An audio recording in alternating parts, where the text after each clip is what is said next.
Hello friends, welcome to my video.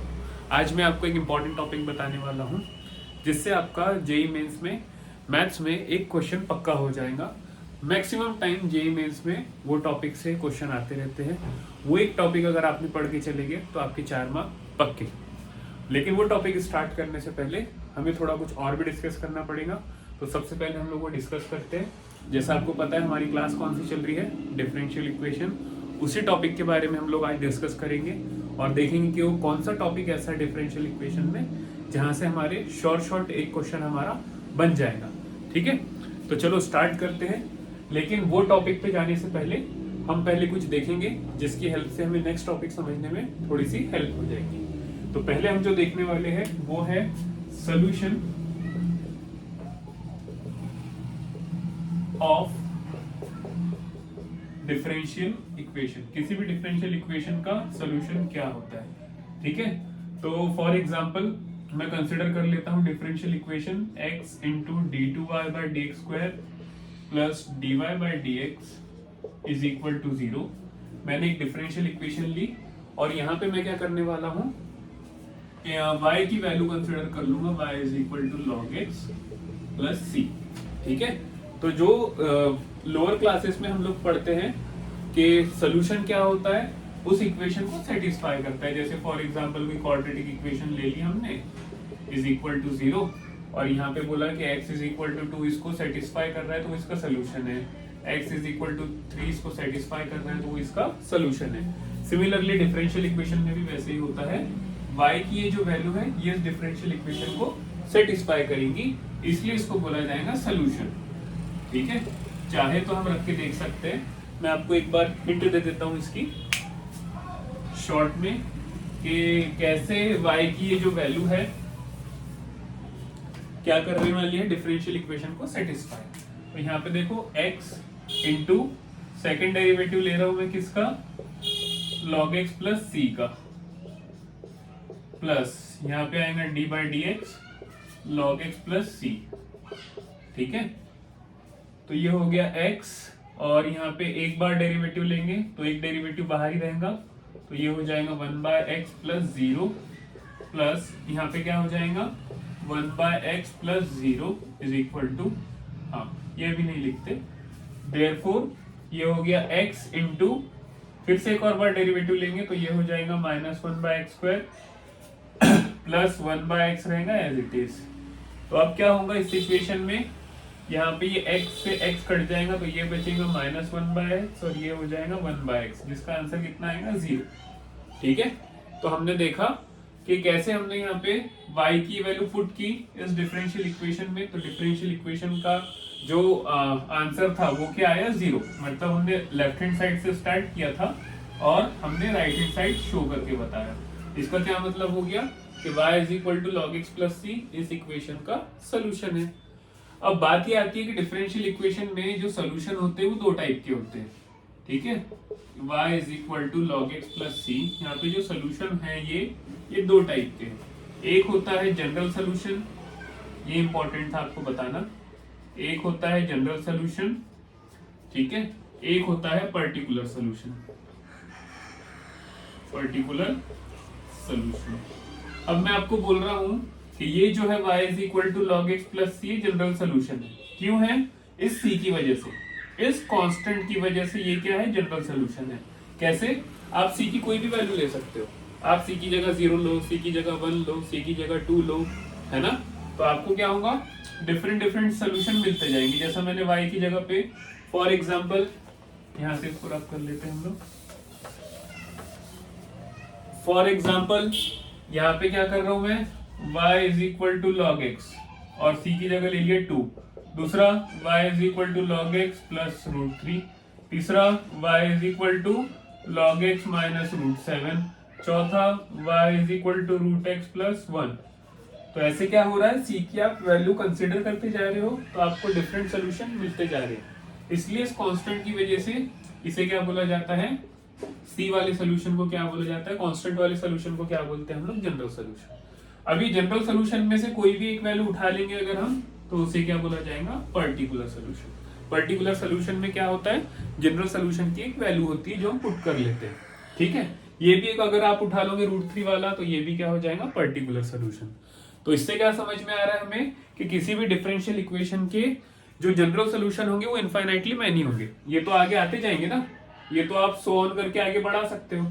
तो general solution कितने होंगे डिफरेंशियल इक्वेशन को, इनफाइनाइटली मैनी, बट उसको पर्टिकुलर सोल्यूशन कितने होंगे, तो वो रहेगा सिर्फ एक।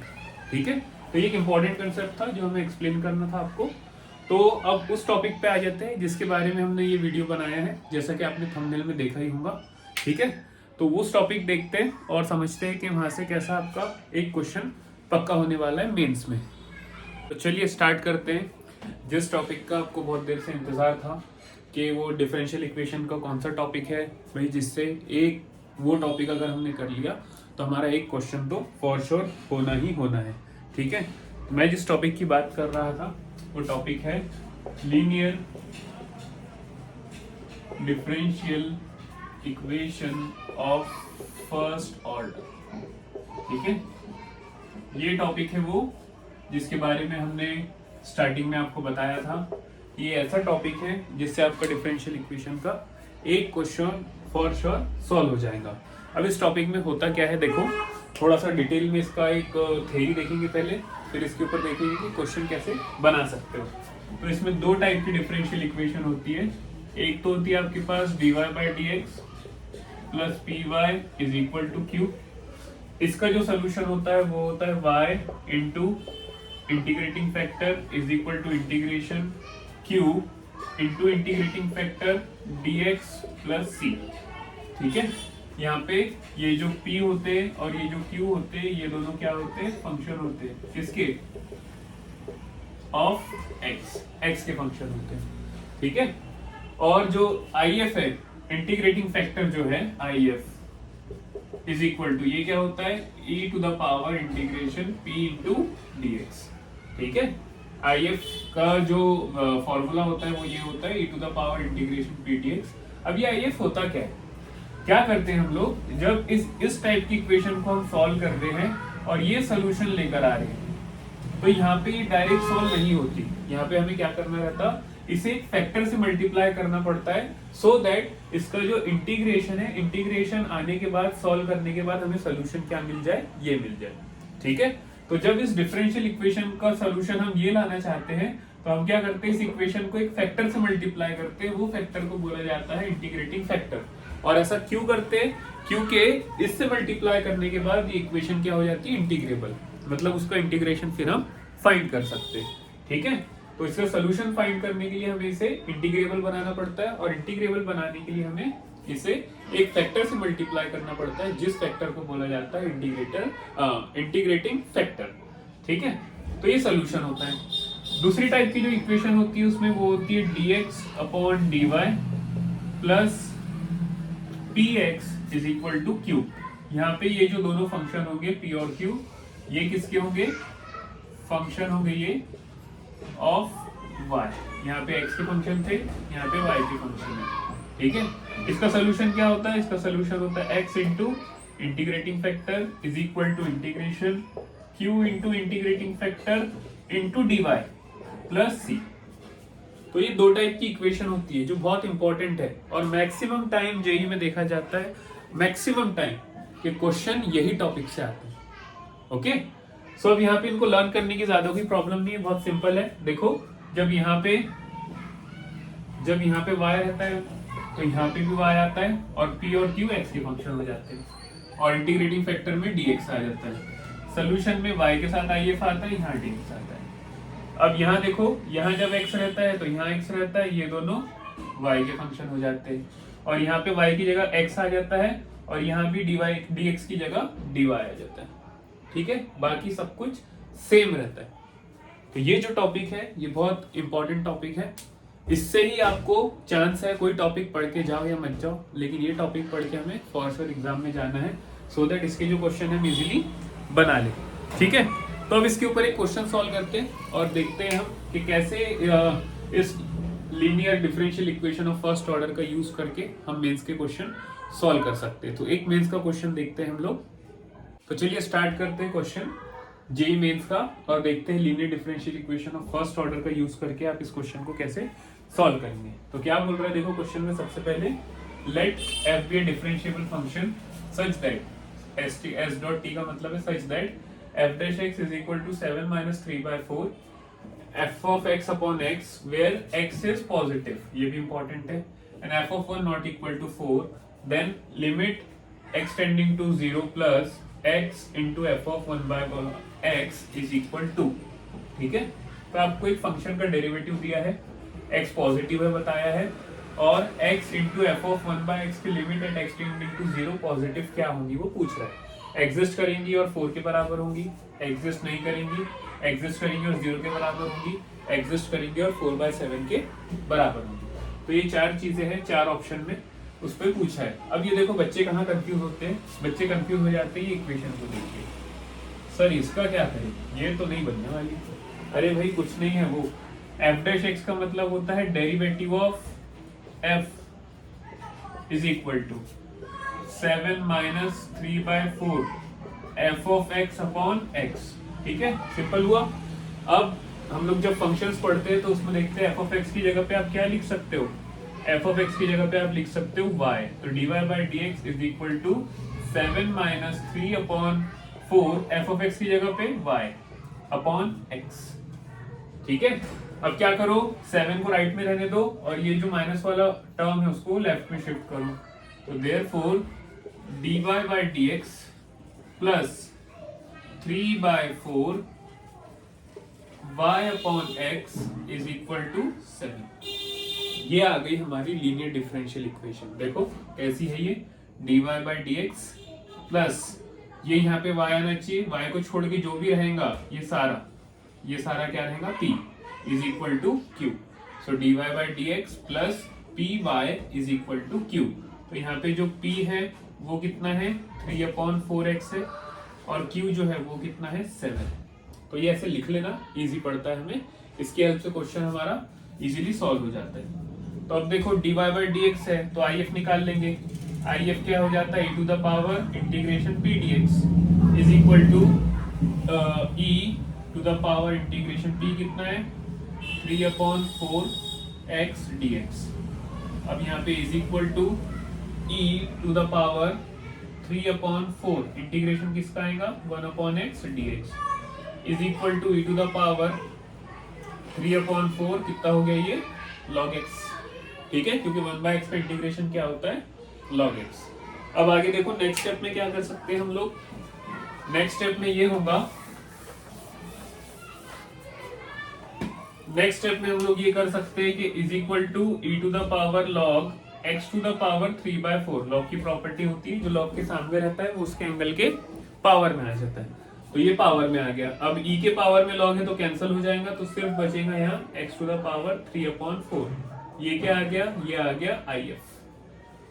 अब if आ जाने के बाद हम लिखेंगे सोल्यूशन, तो सोल्यूशन तो इसका हमें लर्न करना पड़ता है, y into integrating factor is equal to integration q into integrating factor dx plus c, ये आपको लर्न कर लेना है, ठीक है। तो यहाँ से मैं कुछ ऑप्शंस हटा रहा हूँ क्योंकि हमें स्पेस की रिक्वायरमेंट है, तो देखो ये हमने हटा दिया। अब आगे बढ़ते हैं हम लोग, solution, therefore the solution is y into कितना है ये x to the power 3/4 is equal to integration q कितना था वहां से q समझ में आ रहा था 7 है, इंटू इंटीग्रेटिंग फैक्टर कितना है x to the power 3/4 dx plus c, okay. Therefore तो ये हो गया y into x to the power 3/4 is equal to 7, और x टू द पावर 3/4 का इंटीग्रेशन है तो कितना हो जाएगा 3/4 plus 1 upon 3/4 plus 1 plus c, तो therefore y into x to the power 3/4 is equal to 7, हाँ कितना हो जाएगा ये x to the power 7/4 upon 7/4 plus c, तो देयरफॉर ये कितना हो जाएगा y into x to the power 3/4 is equal to 7 into 4/7 into x to the power 7/4 plus c, 7 से 7 कट गया, देयरफॉर कितना बचा यहाँ पे y into x to the power 3/4 is equal to 4 into x to the power 7/4 plus c. इतना आ गया। अब अभी भी ये और सॉल्व हो सकता है तो करेंगे। देखो क्वेश्चन में क्या दिया था, क्वेश्चन में बोला था कि x कैसा है, पॉजिटिव है, तो x का पावर लेंगे जब आप तो वो भी कैसा आएगा, पॉजिटिव ही आएगा। तो ये पूरी क्वांटिटी जो है वो क्या है, पॉजिटिव है। तो आप पॉजिटिव नंबर से किसी भी इक्वेशन को डिवाइड करो तो उस इक्वेशन में कोई भी प्रॉब्लम नहीं आती। तो हम क्या करेंगे, x टू द पावर 3/4 से दोनों साइड डिवाइड कर देंगे। ठीक है, तो देखो कैसा करते हैं हम, x टू द पावर 3/4 से दोनों साइड डिवाइड करेंगे तो क्या हो जाएंगी इक्वेशन, लेफ्ट हैंड साइड में सिर्फ बचेगा y इज इक्वल टू यहाँ का 4 x to the power 7/4 upon x to the power 3/4 plus c into x to the power -3/4, क्योंकि डिवाइड कर रहे हो तो नीचे रहेगा, नीचे का जब डिनोमिनेटर का न्यूमरेटर में आएगा तो माइनस में आ जाएगा, और यहाँ पे 4, हाँ सो कितना हो जाएगा 7 - 3 4 4/4 1, तो ये हो गया 4x प्लस c, ठीक है, x टू द पावर -3/4, ये क्या आ गया, y आ गया। ठीक है, बट हमसे y के ऊपर क्वेश्चन नहीं पूछा है, y की जगह पे आप क्या लिख सकते हो, f ऑफ x लिख सकते हो। तो ये कितना हो जाएगा 4x plus c, e to the power नहीं है ये, x to the power -3/4, but हमसे f ऑफ x पे क्वेश्चन नहीं पूछा है, हमें उसके 1/x और x से मल्टीप्लाई भी करना है। तो क्या करेंगे, x को रिप्लेस कर देंगे 1/x से, तो ये हो जाएगा 4/x प्लस c, यहाँ पे क्या आ जाएगा, ये जैसे ही आप 1/x करोगे तो अपॉन में चले जाएंगे, नेगेटिव ऊपर आके x टू द पावर 3/4, ये पावर पॉजिटिव हो जाएगा। ठीक है, बट यहाँ पे ये भी नहीं चाहिए, साथ में उसके x भी चाहिए, तो हम क्या करेंगे, x ले लेंगे, तो x into f of 1/x is equal to यहाँ बचेगा 4 प्लस c, x टू, एक पावर यहाँ पे देखो, एक x है और एक x टू द पावर 3/4, कितना हो जाएगा, इसका पावर 1 है, तो आप क्या करोगे 4 प्लस 3 7/4, तो ये हो जाएगा x टू द पावर 7/4। ठीक है, पावर ऐड हो गए, बेस अगर सेम है तो पावर क्या हो जाते हैं, ऐड। ऐसा क्यों कर रहे हैं हम, क्योंकि देखो हमें x into f of 1/x की लिमिट पूछा है 0 पे, तो अभी हमने x into f of 1/x तो निकाल लिया, अब उसकी निकालेंगे हम लोग लिमिट। ठीक है, तो अब जो लिमिट निकालेंगे हम लोग, तो लिमिट निकालना देखो कितना आसान है, therefore limit x tending to 0 positive x into f of 1/x is equal to, left hand side में लिमिट लगाए तो राइट में भी लगाएंगे, राइट में कांस्टेंट पे लिमिट लगती है तो कांस्टेंट एज इट इज रहता है, प्लस सेकंड टर्म पे यहाँ पे लिमिट लगेंगी तो ये पॉजिटिव है तो उसका पावर भी पॉजिटिव, बट उस पे लिमिट जब 0 लगी तो वो क्या हो जाएगा 0, तो इसका आंसर कितना आया 4। ठीक है, तो ये लिमिट का आंसर कितना आ रहा है 4 आ रहा है, इसका मतलब कौन सा ऑप्शन करेक्ट हो जाएगा, ए वाला, कि हाँ ये लिमिट एग्जिस्ट करती है और वो किसके बराबर है 4। तो ये जो ऐसा टाइप के क्वेश्चन है जो लीनियर डिफरेंशियल इक्वेशन से सॉल्व हो जाते हैं, ऐसे टाइप के क्वेश्चन मैक्सिमम टाइम्स आपको डिफरेंशियल इक्वेशन में देखने मिलेंगे। ठीक है, तो ये था एक बहुत इंपॉर्टेंट वीडियो जिससे आपका 4 मार्क का क्वेश्चन इजीली सॉल्व हो जाता है अगर आप पेशेंस के साथ क्वेश्चन सॉल्व करते हैं तो। ठीक है, आज की वीडियो में इतना ही, फिर मिलते हैं न्यू वीडियो में किसी न्यू इंपॉर्टेंट टॉपिक के साथ। तब तक चैनल को लाइक करो, शेयर करो और सब्सक्राइब करो।